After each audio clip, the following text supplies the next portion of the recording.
The purpose of this tutorial is to show you a couple of different methods to detect clash or interference in your fitting simulator sequence. The fitting simulator workbench of CATIA version 5 is to help show you all of the different ways that files can be assembled or disassembled in a product.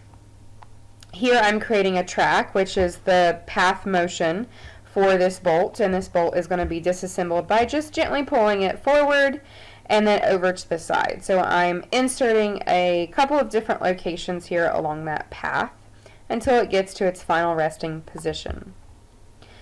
So once I've created those couple of data points, I'm going to tell this overall motion to take place over 10 seconds. And then I'll play through it just to make sure that first I can't visually see any clash.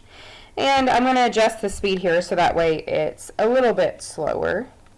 So sometimes you can get lucky and actually visually see the clash, which I will be able to see that here because right about now you can see how it is overlapping with a couple of the other parts on the screen. So if you are having a hard time visually seeing it, which it does happen if the clash is relatively small, there's a couple different methods that CATIA will pinpoint the exact time where clash occurs. To begin, you have to create a sequence. A sequence is a way that you can control how the motion is to take place. Now in this case I only have one motion, which is the motion of the actual bolt. So I'm just going to click on that and send it over to the right hand side. I will then click OK to complete my sequence.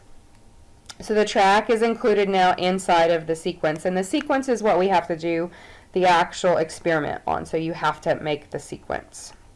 Next we're going to do the clash report, which is over on the side of my screen. And when I click on it, I'm going to tell the clash to be created between two items, and the two items here is going to be the bolt and then the things that the bolt kind of comes near, which is the two items, the bracket and then the T-support.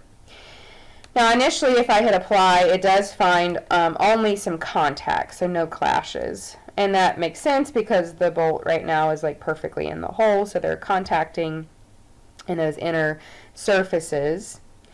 But that's a static clash. So what I want to tell it is to keep track of the clash throughout the sequence. So I'm going to go back into the sequence and over to the Edit Analysis tab. I'm going to send that interference.5 over to the right hand side where it now says that it should be tracked in the sequence. I will then click OK to the sequence and find the Create an Experiment icon. When you click on the button, it's waiting for you to tell it what sequence to apply itself to. So after I've clicked on sequence 1, I'm going to go into the dialog box, and you'll notice that none of these are being observed right now. You want to tell the clash to be observed, and that's going to make sure that the clash is then working throughout the entire time of the sequence. Click apply, and you can tell it a name for it to be saved as well. So I just called this here bolt clash.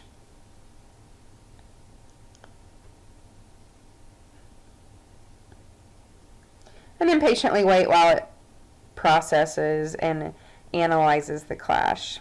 After the clash is done, you can click on it and hit plot sensors, and you can see that it clearly is detecting a couple of clashes at certain points along that 10-second track. This picture that you're seeing on the screen, you can take a screen capture of it, you can right click on it, you can exit, you can reframe on the actual screen, but this is to show you essentially the data points that CATIA collected. Now those data points can also be found back inside of the Excel file, which is where you told it to save. So again, mine is called bolt clash. So if I just kind of open this Excel file up, you can see all of the data points that CATIA is detecting.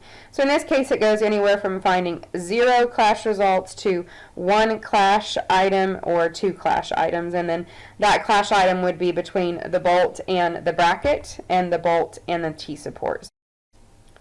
Now there's another way that you can do this, a kind of visualization of clash.